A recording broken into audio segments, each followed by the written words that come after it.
So today we're working on Brad's truck again. We're trying to get some engine mount stuff figured out. So they had mounted the whole driveline in the truck, but they had pretty much some plates, just simple things made, pretty much just to hold the front of the engine up, because it does have, it's a obviously all solid mounted with the reverser, drop box, all that kind of stuff. So, but we actually, when Drew and the guys had it, they made a really nice front mount, like pretty much a tack pickup, and pretty much just set top dead center on it, because with a P-pump you are changing timing a lot. So that's obviously a mechanical thing that you're changing, so you're actually taking parts off and stuff. So they made a nice deal for that. Well, it actually used the 4 bolt holes where the front engine mounts went. So pretty much we're going through, I have the engine all set in, put the whole drive line in, pretty much just to make sure everything was sitting in the right spot, and then I'm gonna redo the front engine mounts. So nothing too terrible, it's just a 2 bolt deal. So trying to get some of that stuff kind of caught up today. Gonna probably start on some intercooler piping. Had to order some custom flanges and stuff. Just with builds like these are easy to kind of get, not necessarily get in over your head, but you kind of gotta watch your steps as you go, because a lot of it is all custom one-off stuff. So for like turbo flanges and all that kind of stuff, it's got a S400 cover on it, but typically we use 3.5-inch tubing. Well, his intercooler is a 4-inch inlet. So we are going, like for that, I had to order a flange for that this morning. It's just stuff that I look over and pretty much oversee for the whole project. Lines, fittings, all that kind of stuff. So right now we're kind of still in the early stages, but we're making pretty good headway on it. So yeah, pretty much just going through, making sure all my ducks are in a row for it, and hopefully see this thing making some smoke before long. So to kind of give you guys an idea of what I was talking about, how his tack pickup and everything is on the front, I was just going to show you real quick. So as you can kind of see, he has just 2 simple plates that bolted together. Well, this is pretty much what Drew and the guys made. So this sits out here, and then obviously bolts together like that.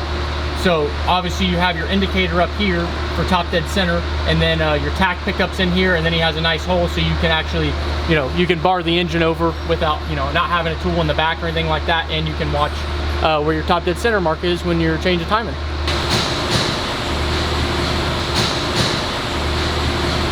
Build all that up, and yeah, so if you're curious, yesterday we didn't realize that he had these plates that actually bolted to the engine.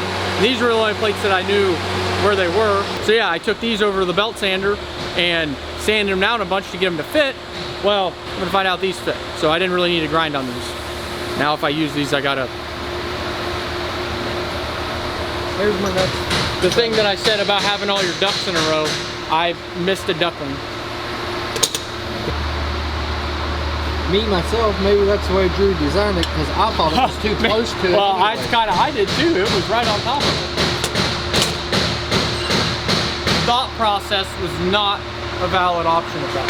If you roll that down, that tube's gonna come like right through here, over, all the way down. It's gonna come right through here.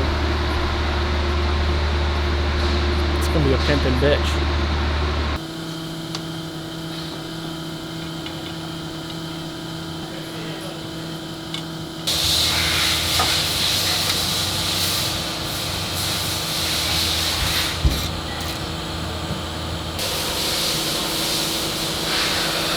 So working on Brad Hayes' pooler again, getting some more stuff finished up on that. Haven't worked on it a ton, but so we're getting some, pretty much we wanted to get all of the big things set in the truck. Obviously that's kind of some of the first things I try to do. You need to have everything set in stone first before you start on any of that, because one, an 1/8 of an inch, a 1/16 of an inch will throw stuff off. So he had an existing water tank for his intercooler in here. And he had a PT 3000, which is a 3-quart, basically 3 in, 3 out intercooler for his water to air. He ended up buying a 4000. So with the 4000 that he bought, it actually had a single outlet deal on it for the water that flows over the intercooler. So we typically run like 4-20 hoses. That is typically your return. And some guys put the water over, they flow the water over the intercooler, and they also let it fill up. So we actually, on this one, we're just doing a fall on it, because it isn't a super stock, so we're not trying to get absolute max out of the intercooler because it's obviously gigantic for a single 3-inch charger. So we did something a little bit different. Actually ended up using 2 vibrant clamps and made a single hose. So flow wise on it, comparing that to you know, 4-20 hoses, it is probably a little bit smaller, but it's not going to restrict flow enough for us to worry about anything. So we actually had to cut a chunk out of his existing tank, weld a new one in, and we also, he actually has some 3-inch thick lead weights, so, you know, to weigh up and stuff in his class. And with this weight box that was existing, there wasn't really many other places to hang weights in it. So I lifted the tank up about 3 inches on the bottom so he can get all of his weights in there.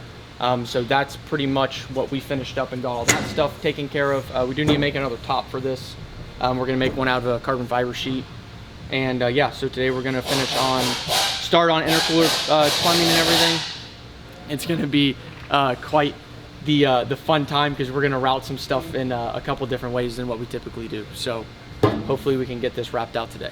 So doing kits, turbo kits like this, there's not really a jig or anything for it like this. So this is kind of why, you know, a lot of the stuff, at least a lot of the kits and everything that we do make, everything, it's all in-house, is because stuff like this, you know. So this is a, you know, a one-off deal and nothing, you know, like this is just cut out of a 90-degree elbow. It's not really a, you know, just a, you know, a straight chop and you weld it together style of deal. So, you know, you just try to make it flow as best as you can with what you have, and that's pretty much what you do. So it's a lot of cutting and a lot of belt sanding. So that's why I go through a lot of belt sanders and blades, because you're making a ton of cuts, and that's why it takes so long.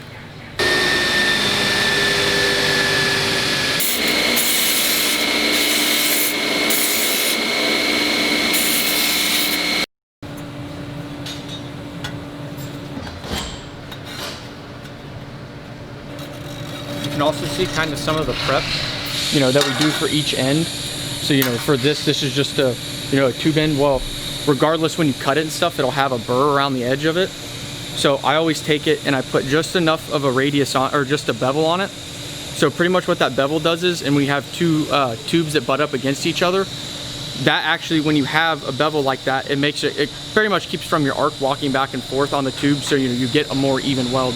And then, you know, like for instance on this tube that you can see how this is all sanded and everything, you know, on the belt sander. Well, this is just a little deburr tool, but as you go around the edge, it takes just enough off like that, so where now you don't have a sharp edge. So what it'll do, if you have a small piece in like, or you know, on that edge like that, as you go around and weld it, it'll actually try to pull some of that, you know, if it's dirt or whatever it is, if it's just sanding material, you know, like if there's, you know, some mild steel on the belt sander or something like that, you know, that gets in that and it's contamination in your weld. So really, when you get to that point, like, you know, this is almost ready to weld piece. You know, all you do, there's a lot of different ways to do it, but this is kind of a simple, easy, and, you know, kind of effective way to do it and clean your part. So, you know, now it's, you know, it's just red Scotch-Brite. And so pretty much what that does is it just cleans any dirt or anything that was out of the piece before you weld it. So do that, give it a little bit of acetone and weld it away. So this is what I was talking about with the 2 tube ends. Like, as you can see, once you get a bevel on that deal, so now see how you have, see how there's a little bevel right in that butt joint. So like this almost has a touch of a wobble still to it. So that means, you know, I have a high spot in the tube. So pretty much, you know, when you do that, you pretty much just go over the belt sander and you can see if it's got a high spot, you know, if it's in the center, you know, if you have one side, typically if you have one side that's high, it'll line up still good, but you know, your tube will be like that. So you either have a high spot here, high spot there, take it over, and it doesn't take much to take it out of it. So that's kind of why you see me walking back and forth to the belt sander 6 or 7 times on one piece, because, you know, you have one little gap in that. Like this one is not bad at all. Like that's, you know, a good fit and that's a good weld. But, you know, you want to get that, when you start getting into a gap like that, that's when you start seeing a lot of, you know, really hot, like it'll get a lot of sugaring on the backside of it, you know, even if you have a good purge to it. So that's kind of the way I kind of walk through each tube joint that I do, and I'll go around, you know, I'll tack everything, and pretty much I'll tack like, so this, the one side of this will get welded directly to the V-band, and you know, I'll weld it all the way out. And then on the tubes, you know, I'll typically do 4 to 6 tacks per tube end. It varies some, because you know, once you get into radiuses like this and stuff, you know, you're actually deforming the length of the tube. So you know, this is a 4-inch tube, but now you cut back into that radius, and now this might be, you know, a 4 1/16 of something. And you know, on this, that's not a big deal. But so when you start rotating the bend in it, that's where you start seeing stuff not line up. So like here, you know, I have a high side on this, but then it's high over here. So now these tubes need clamped, you know, so I'll need to put a clamp on it this way, and then clamp on this one the opposite way to actually get the tubes to line up, so you know, you don't have an overhang, because that's the last thing you want to do, is have a tube that sits up like that, you know, you have a big gap like that, because to be honest with you, it just really doesn't look good, and it's not really ideal for welding either. So that's pretty much what you do.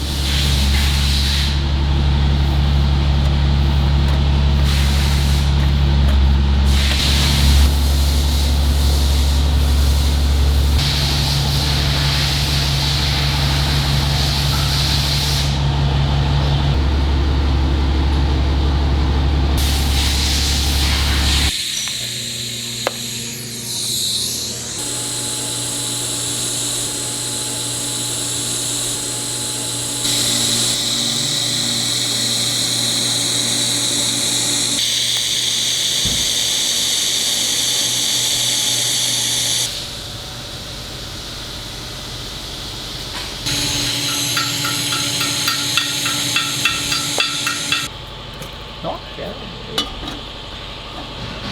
Oh yeah, dude. Straight up.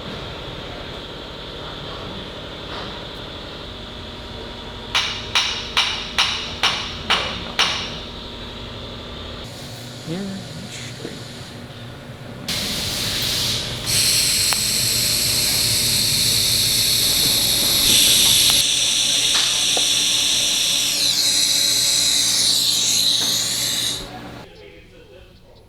Hey guys, so I'm going to pretty much give you a little walkthrough on some pieces that Vibrant had sent us. So we do a lot of work with Vibrant. We use a lot of their HD clamps, tubing, whatever, fittings.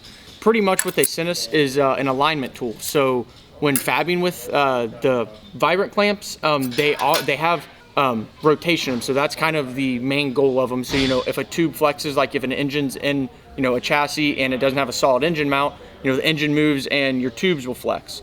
So instead of putting a lot of stress on, you know, a typical V-band setup or anything like that, this allows the clamp, you know, there's 2 O-rings in it, and you know, the pipes can move, you know, majority 360 degrees all the way around like this. So when you fab with them, it's kind of hard to, you know, say if you have a tube welded on this side, it's kind of hard to be able to hold it and, you know, get your perfect clearance, because you do want a little bit of gap in that tube, so you know, the flanges don't hit and they don't put them in a bind. So the main goal of these is to be able to hold them while you're fabbing to them. So like this, all it is it's a simple clamp deal. It goes around it like that, and it just has a little T-bolt that holds them in place like that. So now you can kind of see that there's a gap in between those 2 flanges. So really, that is the ideal gap that you want, to where you have the exact same amount on this side to this flange. So really, that is kind of their main goal, and it allows you to hold it. So I can show you right here. Now, this is a solid engine mount engine, you know, the chassis solid and everything like that. So really, the main reason that we put Vibrants in this is we get a lot of questions. People are like, well, why do you use 2 Vibrants? You know, they're expensive, whatever. A lot of it has to do with harmonics too, and you know, cracking the V-band. You know, because this is solid, and you know, when you run into that and you're using, you know, thinner wall stainless tube, aluminum, either which one, you can get a lot of harmonics in it. You can crack a tube, crack a flange, you know, crack an intercooler, for to say, or anything like that. Just puts a lot more stress on parts that you don't want to put more stress on. So like this pipe, for instance, you know, we have 2 Vibrants here, so this whole section flexes actually. So you can see it move around in there. You know, this one has I put O-rings in it already. You know, so that's kind of the main goal with it. So like here, you know, I have 1 flange welded on this side, and then I have the clamp holding the other side. So if I was to just, you know, put the clamp on there or take the alignment tool off and just have it sitting on there flush, it's kind of really hard to gauge my, you know, my exact gap that I need with, you know, trying to hold a tube up here and trying to, you know, see how all my tubes fit and try to hold that flange up at the same time. So that's kind of the main reason why they send them to us, and just to do some pretty much R&D with them and see how we like them. So far we've used them on a good number of turbo kits and whatnot. So yeah, they seem to be working out really good. I just wanted to kind of give you guys an overview on if you do see these in a video or something. I know I'm pretty sure Vibrant's probably going to release them to the public before long, but I kind of wanted to just give you a rundown with them.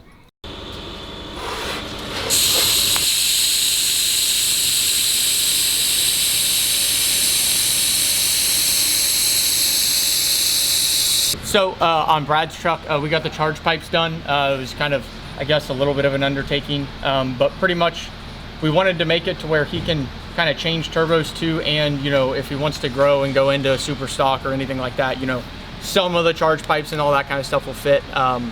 So yeah, pretty much got all this kind of stuff done. We have a hood stack left to do. We actually have to do some hood trimming. With it being a P pump, it's got lines that go over the intake. So I have to trim some of that stuff out to pretty much let it clear so it doesn't hit and rattle. So yeah, that's pretty much it. Stay tuned. I know we have a lot left of finishing up to do. You know, like I said, we have a logger yet to do, a ton of plumbing. We got to mount some water pumps for the intercooler itself. And other than that, we're pretty much rolling pretty good on it. Made pretty good headway the last week and a half. So we got some other projects, some other fun projects coming up that we are trying to kind of get rolling into the shop once we free up some space. So stay tuned. So we are going to do something cool for you guys in the next couple weeks. So if you get on our website and use the promo code COPEFISH, you will automatically get 10% off of any apparel purchase that you make. That's hats. We have a huge new line of hats, sweatshirts, t-shirts, some beanies, stickers, any of that kind of stuff, some of our cool stuff. So why don't you head on over to shop.firepunk.com and use that promo code, and hopefully you guys can get some good swag.